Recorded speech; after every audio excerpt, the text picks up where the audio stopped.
Hello, and welcome to Good News Now, where we preach the gospel of Jesus Christ with love, compassion, and clarity. In this video, we will talk about the most important thing that you can do as a believer: reading your Bible. Have you ever been in a relationship where the communication began so beautifully, but over time it faded? At the start, you couldn't wait to talk. You shared everything: your hopes, your fears, your plans. You were eager to listen and slow to leave the conversation.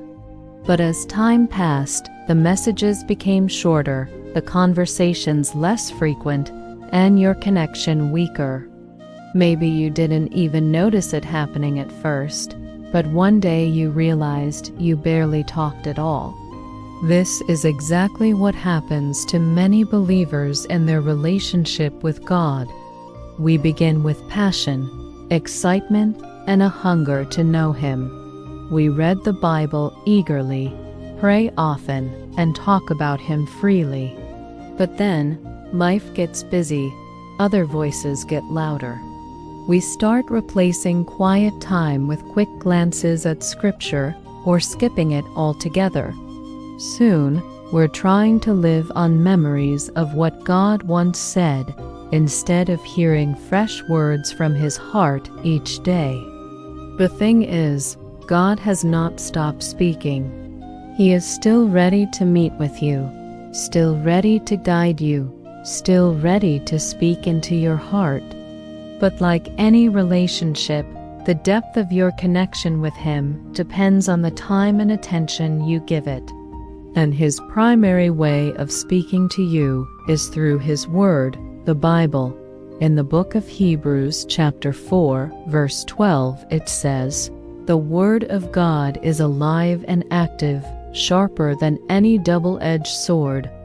It cuts all the way through to where soul and spirit meet, to where joints and marrow come together. It judges the desires and thoughts of the heart." The Bible is not just ink on paper. It is the living voice of God, written by the Holy Spirit through human hands. It is alive because its author is alive. When you open it, you're not just reading, you're meeting with God Himself.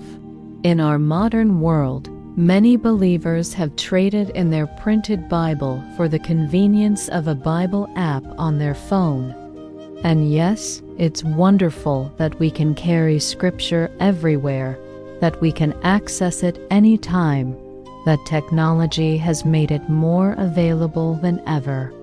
But here's the problem: your phone is also the place where you get text messages, social media notifications, news alerts, and countless distractions. You open your Bible app, but before you've even finished the chapter, a notification pops up from a friend. You tap it, meaning to reply quickly, but then you see another message, then a video, then a headline, and before you know it, your heart has wandered far from the stillness you were seeking. In Psalm 46, verse 10, God says, "Be still and know that I am God," but phones make it very hard to be still. When you pick up a physical Bible, it's different. It doesn't ping. It doesn't flash. It doesn't tempt you to just check one thing before you continue. It sits quietly, waiting for you to turn the page.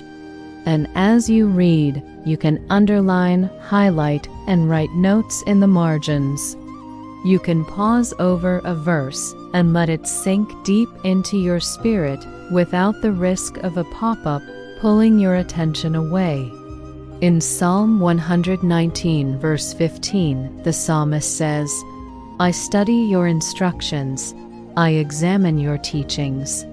This kind of focused, distraction-free reading is what allows the Word to take deep root in your heart. And let's be honest, a physical Bible is free from the constant interruptions of digital life. When you read on your phone, even with the best intentions, You are one notification away from losing focus. But when you sit with your printed Bible, it's just you and the Word. No pop-ups, no alerts, no other apps. Only the steady voice of God speaking to you through those pages.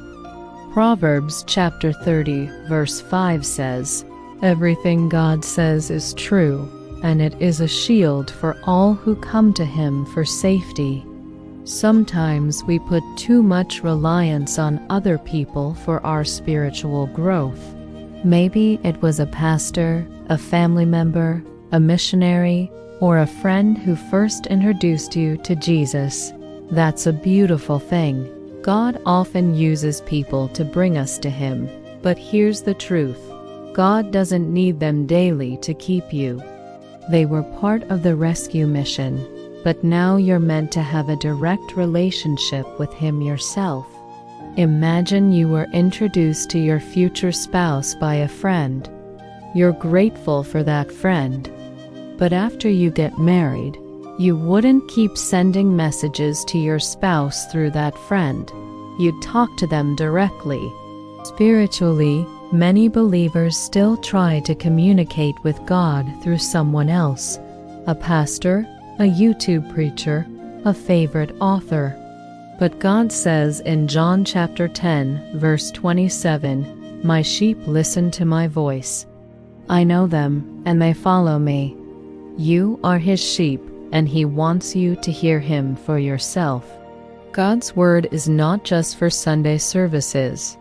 It's for every day of your life, and it has power to heal every part of you.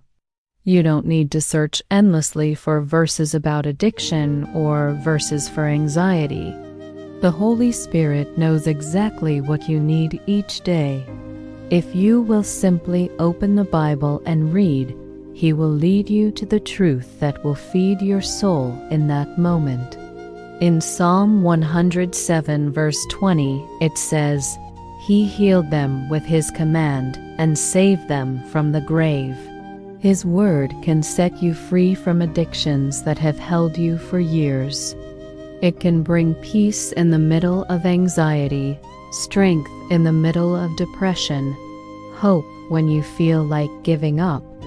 Isaiah chapter 55 verses 10 and 11 says, "My word is like the snow and the rain that come down from the sky to water the earth.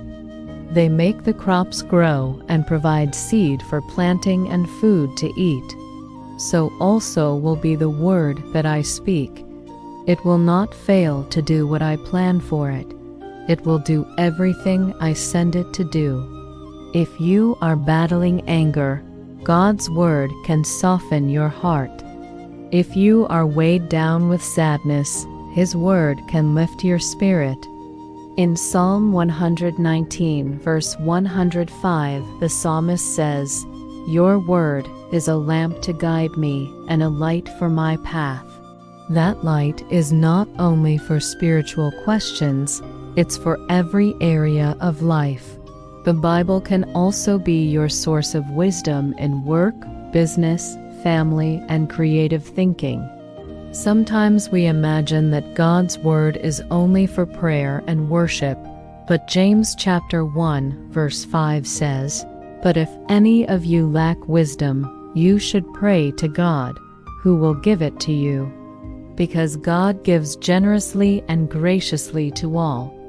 That wisdom can help you make the right decisions at work, solve problems in your business, or discover fresh ideas for your future. Psalm 1 verses 2 and 3 says, "Instead, they find joy in obeying the law of the Lord, and they study it day and night. They are like trees that grow beside a stream, that bear fruit at the right time, and whose leaves do not dry up. They succeed in everything they do." The key to that success is constant meditation on God's Word, not rushing, not skimming, but soaking in it. Joshua chapter 1 verse 8 says, "Be sure that the book of the law is always read in your worship. Study it day and night, and make sure that you obey everything written in it. Then you will be prosperous and successful. Notice that prosperity here is not just financial. It is the fullness of God's blessing in every area of life. Reading the Bible is like eating daily bread. You don't expect one meal to keep you full for a month. In the same way, you can't expect one sermon or one Bible study to sustain you spiritually for weeks. Jesus said in Matthew chapter 4, verse 4, "Human beings cannot live on bread alone, but need every word that God speaks." Romans chapter 15, verse 4 says, "Everything written in the Scriptures was written to teach us, in order that we might have hope through the patience and encouragement which the Scriptures give us." Every page, every story, every promise, they're all there to strengthen your heart. Jeremiah chapter 15, verse 16 says, "You spoke to me, and I listened to every word. I belong to you, Lord God Almighty, and so your words filled my heart with joy and happiness." 2 Timothy chapter 3, verses 16 and 17 says, "All Scripture is inspired by God and is useful for teaching the truth, rebuking error, correcting faults, and giving instruction for right living, so that the person who serves God may be fully qualified and equipped to do every kind of good deed." Over time, as you read daily, you'll notice that God's Word starts shaping your thoughts, calming your emotions, and guiding your actions. Galatians chapter 6, verse 9 says, "So let us not become tired of doing good. For if we do not give up, the time will come when we will reap the harvest." Imagine a believer going through a hard season in their career. They feel stuck, uncertain about the next step. Instead of panicking and searching online for Bible verses about career choices, they open their Bible and start reading. As they read, the Holy Spirit brings certain words to life. They see God's call to patience, integrity, and faithfulness, and suddenly an idea forms in their heart. That's not coincidence. That's God using His Word to give divine strategy. The Bible is the most valuable thing you own. It will outlast your phone, your house, your career, and even your life. Jesus said in Matthew chapter 24, verse 35, "Heaven and earth will pass away, but my words will never pass away." So here's the challenge. Make time every single day to sit with your physical Bible. Find a quiet spot. Silence your phone. Read slowly. Talk to God about what you're reading. Let the Holy Spirit draw your attention to specific words or phrases. Even if you read just one chapter, read it with your whole heart. Over time, you'll see your relationship with God come alive again. You'll hear His voice more clearly. You'll feel His presence more closely. You'll find comfort in His promises, direction in His instructions, and strength in His truth. And when life gets difficult, you won't be scrambling to hear from Him, because you've been hearing Him all along. The choice is yours. Will you have a second-hand relationship with God, or will you walk with Him directly? If you want the second option, start today. Open your Bible and start the conversation. We pray that the Holy Spirit teaches you His Word every time you are hungry for it. Thank you for watching our video. If this message blessed your soul, don't forget to like, share, and subscribe for more messages from the Spirit of God. Until next time, stay blessed in Jesus' mighty name.